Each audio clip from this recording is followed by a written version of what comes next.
दोस्तों, स्वागत है आपका एक नए क्लास में। जैसा कि आपको पता है, हम चला रहे थे मौर्योत्तर काल, ठीक है। और मौर्योत्तर काल में हमने आपको सबसे पहले पढ़ा दिया था सर शुंग वंश। कौन सा वंश पढ़ा दिया था बोलिए?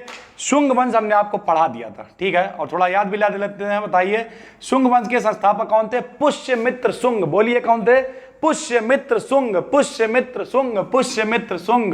कौन थे? पुष्यमित्र शुंग, पुष्यमित्र शुंग, ठीक है। और जो पुष्यमित्र शुंग थे, इन्होंने किसकी हत्या की थी बोलिए? बृहद्रथ की हत्या की थी। किसकी हत्या की थी? बृहद्रथ की हत्या की। तो भैया हत्या करते जाओ, राजा बनते जाओ, यही चलता था, ठीक है। तो यह उसके बाद आ गया है कणव वंश। शुंग वंश के बाद अब हम लोग पढ़ने वाले हैं कणव वंश आज, ठीक है। और कणव वंश चला है 75 ईसा पूर्व से 30 ईसा पूर्व तक, 75 ईसा पूर्व से 30 ईसा पूर्व तक। और इसके संस्थापक थे वसुदेव। कौन थे बोलिए? वसुदेव। जाहिर सी बात है सर, जो पुष्यमित्र शुंग थे, उन्होंने बृहद्रथ की हत्या करके शुंग वंश की स्थापना की थी। तो वसुदेव ने भी किसी की हत्या कर दी होगी। तो जो शुंग वंश था, चलता रहा, चलता रहा, चलता रहा, चलता रहा। इसका एक आखिरी शासक था देवभूति। ये यहां पे हमने लिख दिया है, देवभूति था। कौन था बोलिए आखिरी शासक? देवभूति। और इसकी हत्या कर दी वसुदेव साहब ने। किसने कर दी? वसुदेव ने। और स्थापना कर दी कणव वंश की। कौन से वंश की?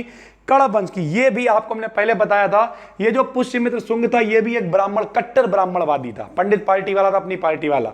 उसी तरीके से ये जो कणव वंश है, ये भी एक ब्राह्मण वंश ही, ठीक है। ब्राह्मण जितने भी थे सब ब्राह्मण थे, ब्राह्मणों की इज्जत, ये सब कुल मिला के ये भी एक ब्राह्मण वंश ही है। और इस कणव वंश में केवल 4 ही शासक हुए हैं। पहला है वसुदेव, दूसरा है भूमिदेव, तीसरा है नारायण और चौथा है सुशर्मन, ठीक है। वसुदेव, भूमिदेव, नारायण, सुशर्मन। वसुदेव, भूमिदेव, नारायण, सुशर्मन। वसुदेव, भूमिदेव, नारायण, सुशर्मन, ठीक है। तो ये 4 लोग हुए सर। उसके बाद आखिरी कौन थे? सुशर्मन। सुशर्मन की भी हत्या कर दी गई। और किसने की? सिमुक ने हत्या कर दी। किसने की? सिमुक ने। और सिमुक ने बनाया एक नया वंश जो कहलाया सातवाहन वंश। कौन सा वंश कहलाया? सातवाहन वंश। ये वंश थोड़ा सा बड़ा है, हमने आपको बहुत सारे वंश बता डाले हैं, ठीक है।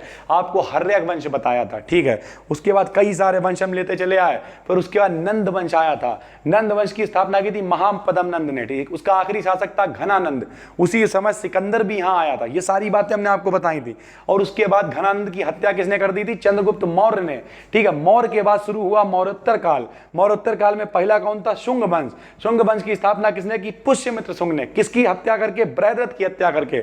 लेकिन इसका जो अंतिम शासक था देवभूति, उसकी हत्या किसने कर दी? वसुदेव ने। और कौन से वंश की स्थापना की? कणव वंश की। इस कणव वंश में कौन सा वंश था? ये ब्राह्मण वंश था। टोटल कितने आदमी थे? 4। कितने आदमी थे? सुना नहीं? गब्बर कहता कितने आदमी थे? क्या कहोगे? 4 थे सरकार। कौन कौन से? वसुदेव, भूमिदेव, नारायण, सुशर्मन। अंतिम शासक कौन था? सुशर्मन था। इसकी हत्या किसने कर दी? सिमुक ने। कौन से वंश की स्थापना की? सातवाहन वंश, ठीक है। तो आराम से नोट करते चलिए, नोट्स पे नोट्स। अगर आप पहली बार वीडियो देख रहे हैं तो पूरी प्लेलिस्ट अवेलेबल की गई है, बिल्कुल फ्री में। 1000 वीडियोस का टारगेट रखा गया है, ठीक। काम, हालांकि मेरे पास काम बहुत ज्यादा है, टाइम कम है। लेकिन ऐसे लोग हमसे कहेंगे, कह भी रहे आपने बना लिया पूरे, तो नहीं। वो तो बात की बात है, ट्राई तो करिए। Success and failure is not important, important is to try. कोशिश तो करो यार, कोशिश नहीं करोगे तो कैसे होगा? तो लगे रहिए, ठीक है। प्रॉपर नोट्स बनाइए, सारे नोट्स तैयार कीजिए, मेहनत से पढ़ाई कीजिए। और अगली साल जब यूपीएससी का फॉर्म आए तो डालिए, आप भी डालिए, हम आपके साथ में डालेंगे, दोनों लोग चलेंगे पेपर देने, ठीक है। और फिर देखते हैं कितना सरफरोशी की तमन्ना अब हमारे दिल में है, और देखना है जोर कितना बाजुए कातिल में। सुना है ना? तो आराम से कोई भी दिक्कत हो नीचे कमेंट करके पूछिए। फिर भी अगर आपको समस्या होती है, हमारी एप्लीकेशन को डाउनलोड कर लीजिए। वहाँ पे चैट सपोर्ट मिल जाता है, एक टीम है जो काम करती है कायदे से, ठीक है। कोर्सेज आपको प्रोवाइड हो जाते हैं वहाँ पे। हालांकि यहाँ भी प्लेलिस्ट है, लेकिन वहाँ पे भी कोर्सेज आपको मिल जाते हैं, हिस्ट्री का, पॉलिटी का, सब कुछ अलग अलग। और बहुत सस्ते में 1-1, 2-2 रुपये में मिल जाते हैं। और वो रुपये जाते हैं गरीब बच्चों की शिक्षा में, गरीब कन्याओं के विवाह में, हमारी सोसाइटी के माध्यम से। दूसरी बात, हम हमसे चैट से बात भी कर सकते हैं। डायरेक्ट अपनी समस्या बताइए, किस टॉपिक पे वीडियो चाहिए वो बताइए, आपके पास पहुंच जाएगा, ठीक है। तो ये हम लोगों ने बात कर ली है इसमें काहे पे? कणव वंश पे। अगला टॉपिक सिमुक के ऊपर चलेगा। बोलिए नाम क्या होगा उसका? सातवाहन वंश, ठीक है। चर्चा करेंगे सातवाहन वंश पे अगले वीडियो में। तब तक के लिए जय हिंद, जय भारत, धन्यवाद।